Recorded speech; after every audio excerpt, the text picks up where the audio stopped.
Hey lovely people, and welcome to the 11th installment of Book Chats, the regular thing by which I chat about some books I've read recently. You know the drill. Doobie doobie doobie doobie doobie doobie doobie doobie doobie doo. Doobie doobie doobie doobie doobie doobie doobie doobie Sophie vlogs. I've got a bunch of different things to talk about this time. I've had like a bit of a mixed bag of reading in this segment, I think. There's some stuff I liked, there's some stuff I didn't really like, so let's just go for it and I'll tell you all about it. So to start with, I've got some comics to talk about. This is A plus X. I've got issues 1 to 15. These were sent to me by my friend. A plus X is essentially each comic is split into two short stories, and each short story involves an Avenger and an X-Man having to team up to do something. There are a lot of different writers, there are a lot of different artists. I enjoyed it on the whole. Because there's so many different artists and writers, there are definitely issues which I felt were a lot stronger than other issues, and not always in the way I suspect. Like, a lot of the time, the ones that were really small little snapshots worked better than ones that tried to be too big. For example, there was one issue which the two short stories were both kind of concerned with, like, gambling, and I really liked that one. That really stayed with me. I made the mistake initially of not reading the inside bit which told me what this was, because if I have like a bunch like this, I don't tend to read it because I feel like it's giving me a plot summary of something which I have like a whole stack of. So I initially missed the bit where it was like one shots, and I spent like the first two issues being like, when is this all going to come together? These are just separate narratives, and then I realized that that's literally the point of it. But yeah, on the whole, I definitely enjoyed it. If you're a fan of the Avengers, if you're a fan of X-Men, and you want just some like little things which you don't have to like focus on too much, it's quite good. After that is the first two issues of I Hate Fairyland by Scotty Young. Scotty Young is someone who I followed on Twitter for a while. I really like his artwork, so I'm familiar with the idea of this without actually having. This is the first time I've read it. I really like the concept of this comic. It's about a little girl who, like, wishes she could go to Fairyland, and then she does, but she doesn't want to be at Fairyland, and she's supposed to find this key to get her out, and then, like, 30 years pass, and she still hasn't found the key, and she's, like, a 30-year-old trapped in, like, a 6-year-old's body. Um, as you might be able to tell from, like, the cover, this mix of this, like, bright, childish color scheme and stuff with, like, this tiny girl who is, like, killing a lot of things. Generally, like, there's a lot of swearing, there's a lot of blah. Like, it was definitely fun. I'm not sure I'm going to be buying more of them. I don't know yet. It's one of those ones where I could go either way. But I liked it. It was fun. Next up is a book by an author who I have mentioned a couple of times in the book chats, and that is The Lost Art of Letter Writing by Mena van Praag. This is the fourth of hers that I've read now. This one is not a sequel, but there are characters that are in The House at the End of Hope Street which reoccur in this. So if you are in any way interested in reading her books, number one, I personally enjoyed The House at the End of Hope Street the most, but definitely read that one before this one, just because otherwise you'll know stuff that will have happened. This was lovely, but I have a couple of also like potential like niggles. So the basic setup of this is there's always a setup and there is a place, and that place has something magical attached to it. And with this one, it's a little shop where people who don't realize they need to stumble their way in, and Clara helps them find the perfect paper, the perfect pen, and they write a letter to whoever it is they need to write the letter to, living or dead. And it generally helps, as so often happens in these books, there is the catalyst that then helps all these people get their lives together. As per usual, this has a number of different character plot threads. Clara, our main character, is sort of the main focus, and I really enjoyed her storyline with she discovers some old letters from her family's history, but her family is originally from Amsterdam, so she can't read them. So she goes on a discovery of finding out the stories of the letters, and I really liked that aspect of it. That was my favourite part of this. There are like two other main plot threads to do with different characters, and the thread that involved Edward and his storyline, I didn't really get. I felt like we were going to come to more of a conclusion with that plotline than we actually did. So that's like my one niggle with this, is I just don't really see where we were going with this plotline, what the point was. Especially because I don't really want to say any more than that, because in order for me to go into more depth I'd have to reveal stuff about the plot, which I don't really want to do to spoil it for anyone who wants to read it. But that was like my niggle.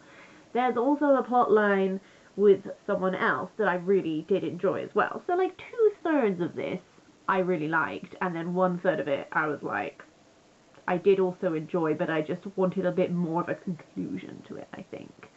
But on the whole, Men of Van Prague is always like super lovely to read. If you want like magical romancy books that set place in this reality, but just with a bit of extra like glimmer to them, then I'd really recommend it. It was lovely. After that is a book which I sort of started reading and then I stopped reading. The One Memory of Flora Banks by Emily Barr. I bought this in a charity shop, and literally the day after I bought it, I watched someone's unhaul video where they talked about how they'd bought it, and then they found out that actually it really deals with its main topic very badly, because the setup of this is it's about Flora, who has amnesia. She's not able to make new memories since she had this thing happen when she was 10. So she has all the memories from before she was 10 years old, but she isn't able to make new memories like she's now 17. Except one day she kisses a boy and the next day she remembers it. And then I gather from reading lots of other people's reviews, the boy is moving to Iceland and she ends up flying off to Iceland and trying to find him and figure out why she remembers it and stuff.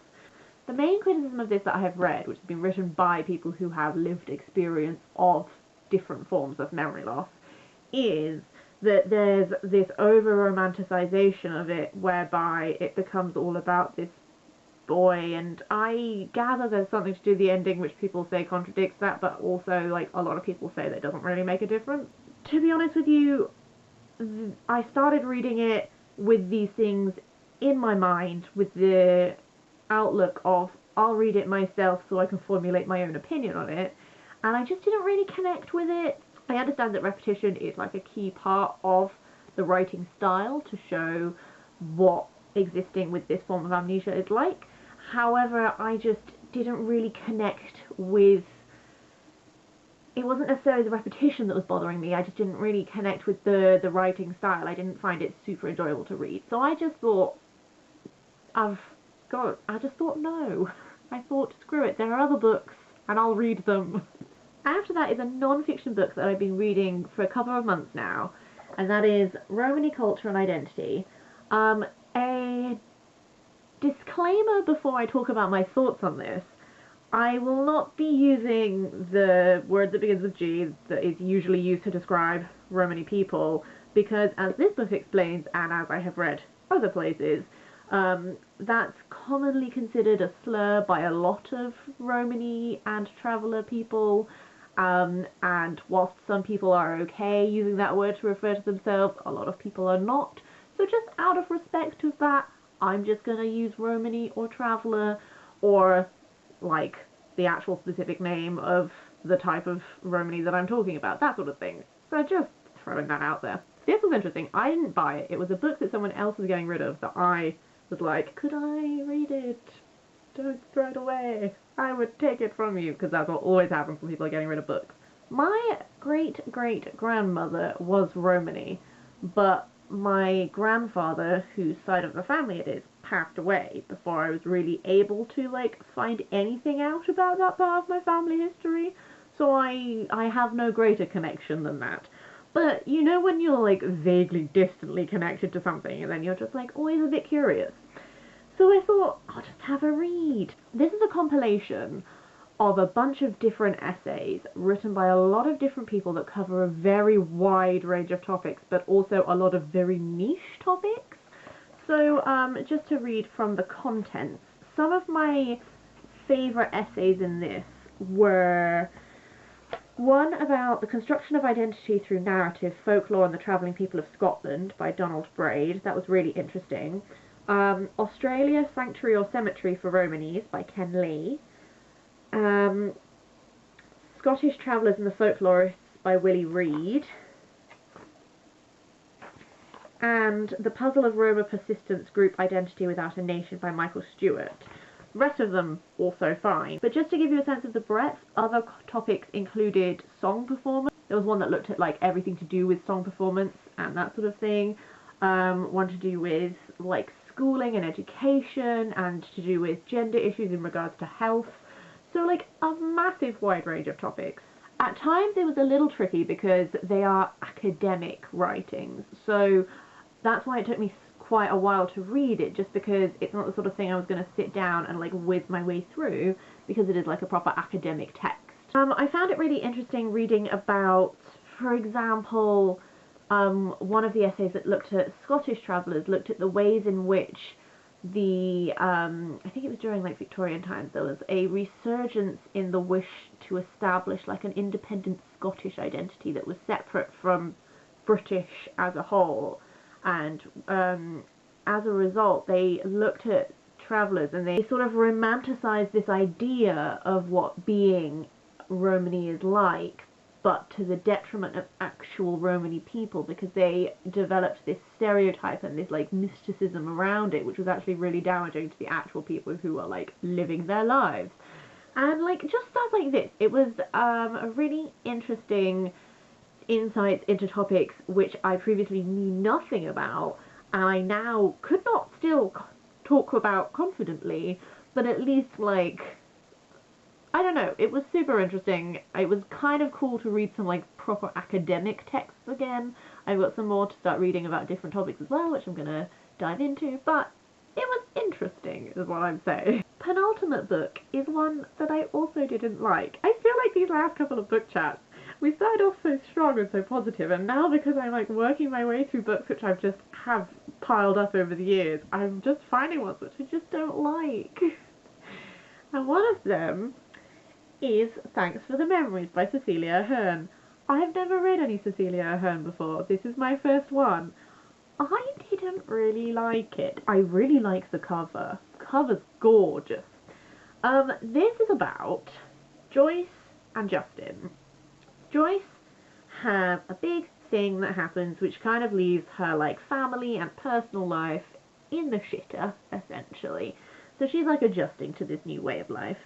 Justin is American, and he has moved to the UK because he's had a divorce from his wife, but they have a teenage daughter who is at dance school in the UK, so he wants to be close to her.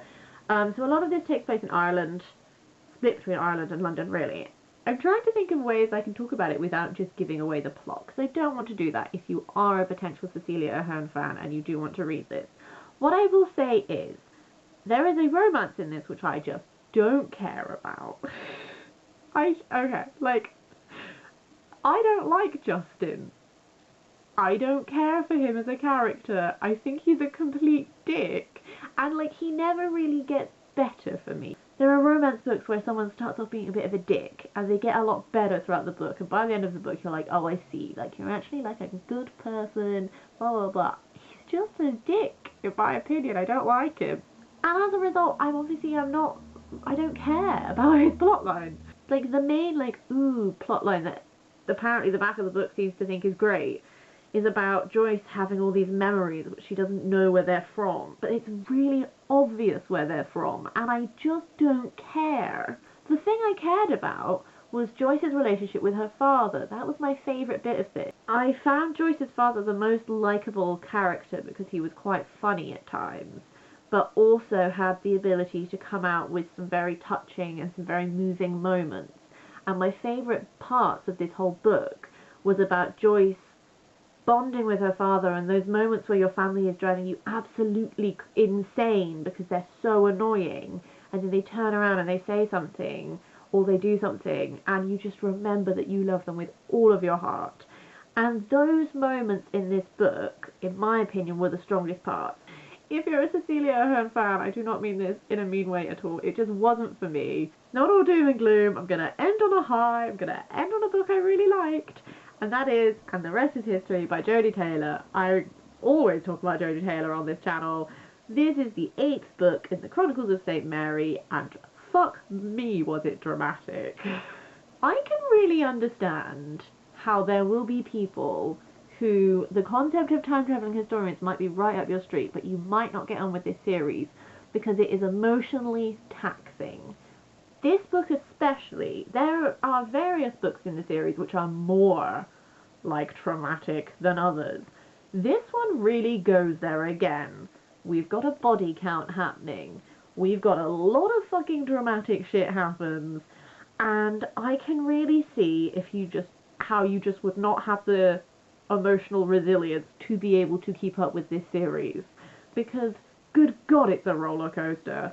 Personally, I'm still a fan. I was gripped. There was like a moment when something is about to be revealed and I was reading it and then I suddenly realised that my lunch break was over and I had to go back to work and I didn't know what the thing was. And for the entire rest of my afternoon I was just like, oh my god, what if it's this? What if it's this? Could be this though. And it just niggled at me the whole day. So I read this super fast because it's always a really easy read. If you're not familiar with the Chronicles of St. Mary, I have done a review intro of them, which I will link below. The basic setup is St. Mary's is an institution where historians can time travel, and they do it on, they have various like missions they go on for like research and stuff like this. And there is this one main antagonist who just fucks shit up all the time, and that happens again. It was just so full on. People, oh god, it was too... Like, I'm proud of myself. I can say that I didn't cry because I was on a bus the whole time I read it, and I wanted to cry at times, but I held it together. That's it for this week's book chat. That's all I have to say about all of these things. As per usual, if you've read them, let me know. If you have recommendations based on what I'm saying about books or like that sort of thing, just always let me know. I just want to chat about books always, and hopefully like not just with myself in a room to a camera. That would be super good. I hope you're having a super lovely day. I hope you're having a super lovely week, and I will see you next time.